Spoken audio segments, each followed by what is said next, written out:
नहीं पहुंचा, उसके स्कूल वालों ने एक्सेप्ट नहीं किया था उसको। उसके स्कूल वालों ने बोला था कि क्यों हेलमेट लगा के आता है, हेलमेट लगाने से क्या वो लड़की हो गया? आप बताओ मुझे, खड़े हुए सारे समाज में, क्या एक लड़का हेलमेट लगाने से लड़की हो जाता है क्या? वो फैशन डिजाइनर बनना चाहता था। किराए का कमरा जैसे कोई देने का राजी नहीं है, हम लोग भी किराए पे अभी तक धक्के खा रहे हैं। घर वालों ने तो हमें ऐसे ही भेदभाव करके वो भी निकाल दिया है।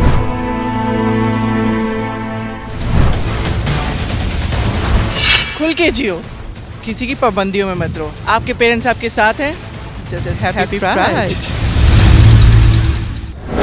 एक तरफ जश्न का माहौल है, हम लोग बात कर रहे हैं एलजीबीटी कम्युनिटी के राइट्स की, उनके सम्मान की, लेकिन एक तरफ ऐसा भी माहौल है जहां एक माँ रो रो कर अपने उस बच्चे को याद कर रही है जिसने शायद कुछ लोगों की वजह से या फिर सिर्फ इस चीज़ का भुगतान किया है कि वो इस कम्युनिटी से क्यों था।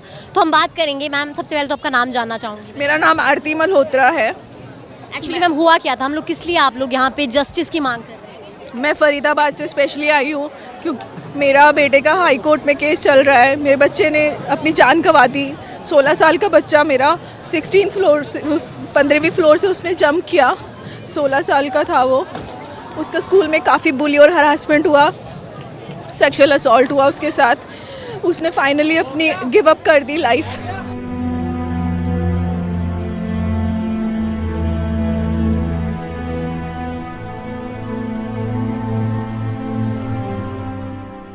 बट ये चीज़ें सब कुछ हुई किस वजह से? जैसे हुई क्योंकि वो डिफरेंट था। वो नेल पेंट लगाता था, वो टॉप्स पहन लेता था।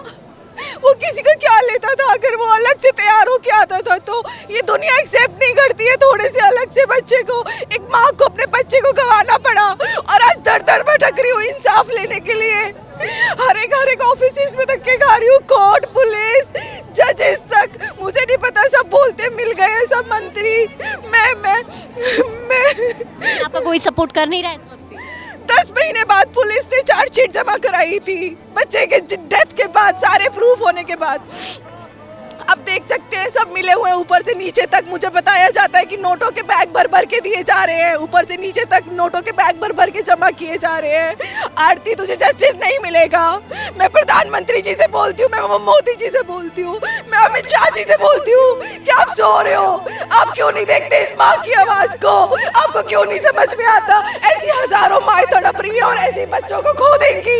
ऐसे पोस्टर लेके जहाँ दूसरे बच्चे सेलिब्रेट कर रहे हैं, इस माँ को पोस्टर लेके आना पड़ रहा है अपने बच्चे के इंसाफ के लिए। मैं अकेली माँ थी, बचपन से उसे अकेले पाला था। सिर्फ उसकी चॉइस अलग होने की वजह से मुझे उसे खोना पड़ा। लेकिन अगर एक माँ एक्सेप्ट कर पा रही है अपने बच्चे को, तो फिर पब्लिक क्यों नहीं कर पाई, सोसाइटी क्यों नहीं कर पाई? क्योंकि उनको लगता है कि वो लड़कों की चीजें नहीं है, लड़कियों की चीजें। अलग अलग कर रखा है, इतना बांट रखा है चीजों को कि ये लड़के की चीज है, ये लड़की की चीज है। वो गे नहीं था, वो एक्सप्लोर कर रहा था अपनी सेक्सुअलिटी को। उसको पता ही नहीं था कि अभी क्या करना है। उसके इतने सपने, इतना टैलेंटेड बच्चा मेरा, इतना सुंदर उसकी फोटो देखो। मैं रोज तड़पती हूँ, मैं धक्के खाती हूँ। पंजाब, मैं फरीदाबाद रहती हूँ, मैं इंसाफ के लिए धक्के खा रही हूँ जगह जगह, पर कोई नहीं सुनवाई हो रही मेरी। लेकिन आपको लग रहा है कि जस्टिस मिल पाएगा आपको? मुझे नहीं पता क्या होगा। मेरा बच्चा भी दुनिया की वजह से छोड़ के चला गया। दुनिया आज उसको जस्टिस पाने के लिए मैं जिंदा हूँ, और अगर नहीं जस्टिस मिलेगा तो ये माँ भी अपनी जान गंवा देगी। मैं आज बता रही हूँ सब लोगों के आगे। कितना टाइम हो चुका है इस चीज को? साल हो गया मुझे भागते हुए। बच्चे की डेथ के बाद वो सारे प्रूफ देके किया है। सुसाइड नोट में भी, ये देखो उसका सुसाइड नोट, ये देखो, this is to inform you. ये पढ़ सकते हो एक एक शब्द उसके साथ क्या हुआ है। ये उसके हाथ का लिखा हुआ है। ये उसका सुसाइड नोट है। ये देखो, dear mamma, you are the best mom in this world. Really sorry, I could not be more brave. This school has killed me. Especially higher authorities. Is higher authority sleeping? This is my son's suicide note. But nobody is taking an action. I have to run after people for justice. Why? What was his fault? Because he was exploring. I'm a single mom. He was my only child. Can you think of how I am surviving each and every day? मुझे धक्के खाने पड़ रहे हैं।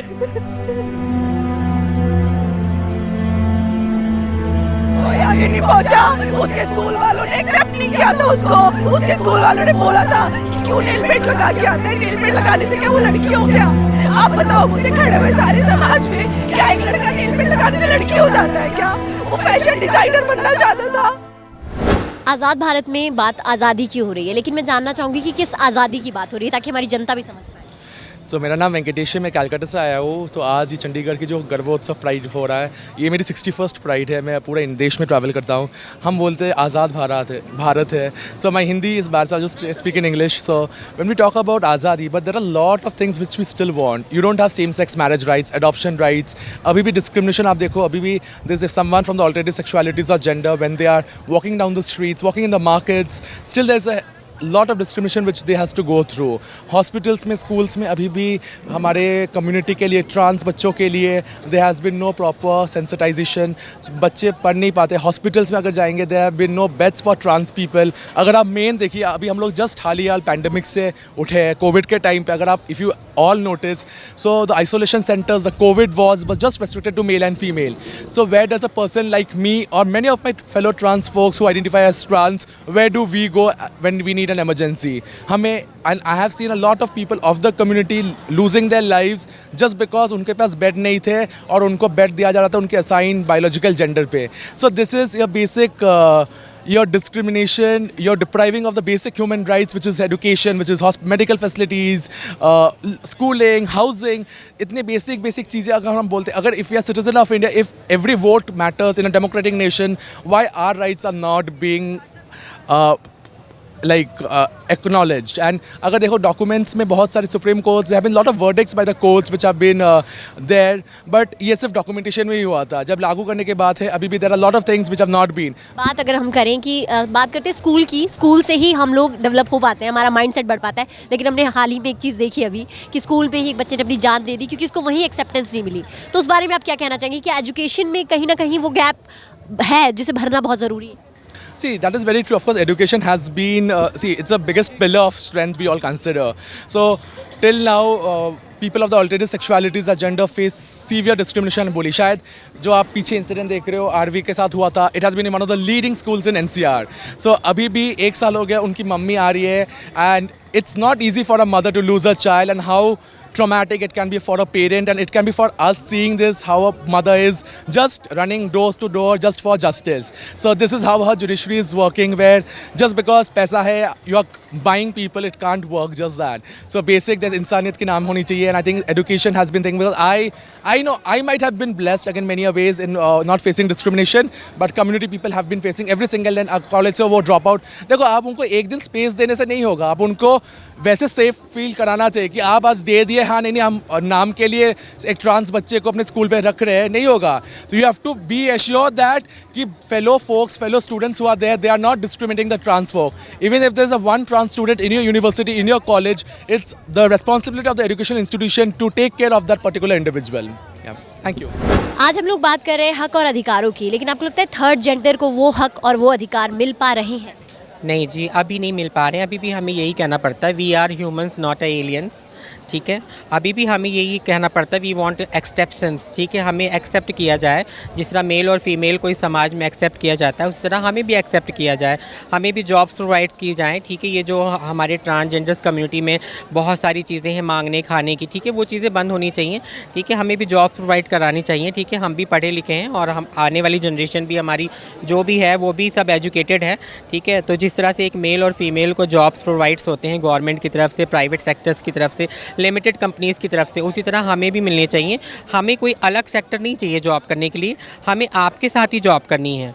हमें जहाँ आप job करते हो, जहाँ मेल और फीमेल जॉब करता है, हमें भी वहाँ पे जॉब मिलनी चाहिए. तभी हम इस समाज में एक्सेप्ट हो पाएंगे. ठीक है, अगर हमें आप अलग दर्जा दे दिया है, हमें जैसे आपने अलग दर्जा दे दिया, थर्ड जेंडर का दर्जा दे दिया है हमें. ठीक है, अगर आप हमें थर्ड जेंडर कम्युनिटी की किसी तरह की जॉब प्रोवाइड करते हैं, जिस तरह से NGOs चल रहे हैं, ठीक है ना, HIV के ऊपर बहुत से NGOs चल रहे हैं जिसमें थर्ड जेंडर के जो भी हमारे ट्रांस हैं वो वर्क कर रहे हैं, उससे हमें समाज में एक्सेप्शंस नहीं मिल रही है.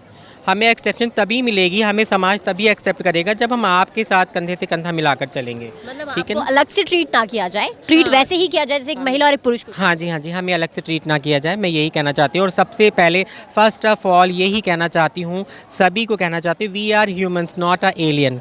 लेकिन आपकी जो लड़ाई थी मुझे पता है संघर्ष भरी काफ़ी रही होगी, लेकिन आपको लगता है सोसाइटी चेंज हो पाई है या सोसाइटी में भी कुछ और चेंज करना बाकी है? नहीं, सोसाइटी बहुत चेंज हुई है, लोगों ने हमें एक्सेप्ट करना शुरू किया है, ये स्टार्टिंग है।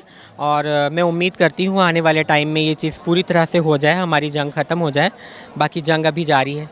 जंग अभी जारी है और इस जंग को जीत ज़रूर जाएंगे हम, ये बात तो है। तो आज हमने आवाम की आवाज़ में बात की हक, अधिकार और समानता की।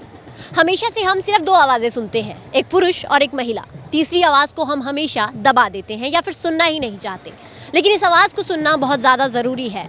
आज ज़रूरत है हमारे मानसिक जो हमारी त्रुटियां हैं या हम कहें जो हमारे दिमाग में गलत धारणाएं हैं उन्हें बदलने की, क्योंकि जो चीज़ें हैं उन्हें एक्सेप्ट करना बहुत ज़्यादा ज़रूरी है और उस एक्सेप्टेंस की ज़रूरत आज भी सोसाइटी को कहीं ना कहीं है। सोसाइटी जब तक इसे स्वीकार नहीं करेगी तब तक बदलाव नहीं आ सकेगा, इसलिए बदलाव आना भी ज़रूरी है। तो आवाम की आवाज़ में आज हमने इस मुद्दे पर बात की। इसी तरह हम अगली बार आवाम की आवाज़ में एक नए मुद्दे के साथ फिर से हाजिर होंगे। फिलहाल के लिए मुझे दीजिए इजाज़त। नमस्कार।